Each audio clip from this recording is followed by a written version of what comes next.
Right now, there's probably something you're avoiding. Maybe it's a work project that's been sitting on your desk for 3 days. Maybe it's a difficult conversation you know you need to have. And here's what makes it really strange: you're probably watching this video instead of doing that thing. But here's the twist: procrastination isn't what you think it is. It's not about being lazy. It's not even about poor time management.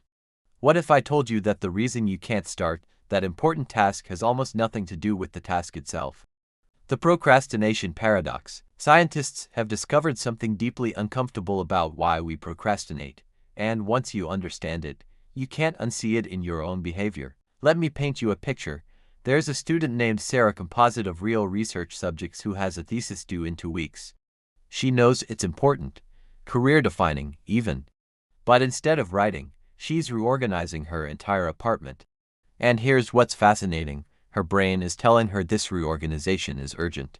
It feels productive, it feels necessary, but why? Why does washing dishes suddenly become the most important thing in the world when you have something critical to do? Dr. Tim Pychyl, a psychologist who's studied procrastination for over 2 decades at Carleton University, discovered something that changes everything. He found that procrastination isn't a time management problem, it's an emotion regulation problem. Your brain isn't avoiding the task, it's avoiding the feeling the task creates. Think about the last time you procrastinated. Really think about it. What were you actually feeling right before you decided to do something else? Researchers Fuschia Sirois and Piers Steel analyzed over 800 studies and found a consistent pattern.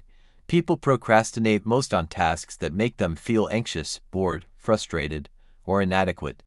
Your brain experiences these emotions as a genuine threat.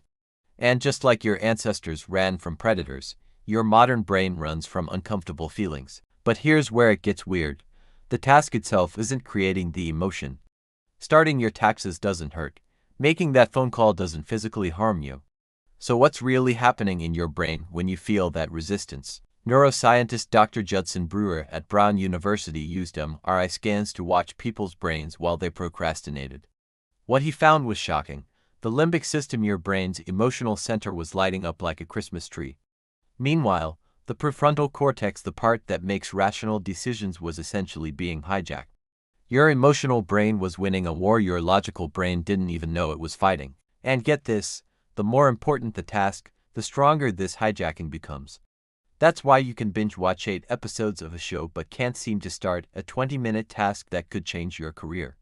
The stakes trigger bigger emotions, which trigger stronger avoidance. Now, most people would tell you the solution is discipline. Just force yourself to start. But that's like telling someone with a phobia to just stop being afraid. Because here's what the research actually shows. Procrastination has increased by over 300% since the 1970s. We're not getting lazier. Our brains are responding to something in our modern environment that previous generations didn't face. Dr. Joseph Ferrari at DePaul University identifies something he calls decisional procrastination, where we can't even decide to start because we're paralyzed by the possibility of making the wrong choice. In a world with infinite options and constant information, our brains are essentially freezing up. We're not avoiding the task, we're avoiding the weight of choosing wrong. Here's the uncomfortable truth that most productivity gurus won't tell you: sometimes procrastination is a message. Clinical psychologist Dr. Ellen Hendrickson found that chronic procrastination often masks deeper issues: perfectionism, fear of judgment, or a fundamental mismatch between your values and your obligations. When you procrastinate on something repeatedly, your brain might be trying to tell you something important about what you actually want from life. And this is crucial, sometimes it's just your brain being a drama queen about discomfort. The real skill isn't eliminating procrastination. It's knowing the difference between wisdom and fear. So how do you actually work with your brain instead of against it? The research points to something counterintuitive.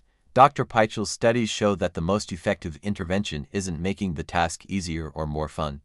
It's the 10-minute rule, but not the way you've heard it before. You don't commit to working for 10 minutes. You commit to noticing your feelings for 10 minutes while you work. This works because you're training your brain to tolerate discomfort rather than run from it. Emotions, even intense ones, typically peak and subside within 7 to 10 minutes. When you ride out that wave, your brain learns the feeling won't destroy you. And something remarkable happens: the task often becomes easier once you're actually in it.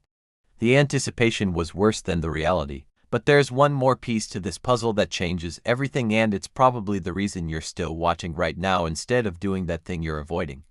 Researchers found that we don't just procrastinate on difficult tasks. We procrastinate on tasks where the reward feels distant or abstract. Your brain is terrible at valuing future outcomes. A real reward right now, like entertainment, social media, or even cleaning, will always feel more valuable than an abstract reward later, even if that later reward is objectively bigger. That's why you're not lazy. You're human. Your brain is doing exactly what evolution designed it to do: seek immediate relief from discomfort. The person who ate the berry now survived.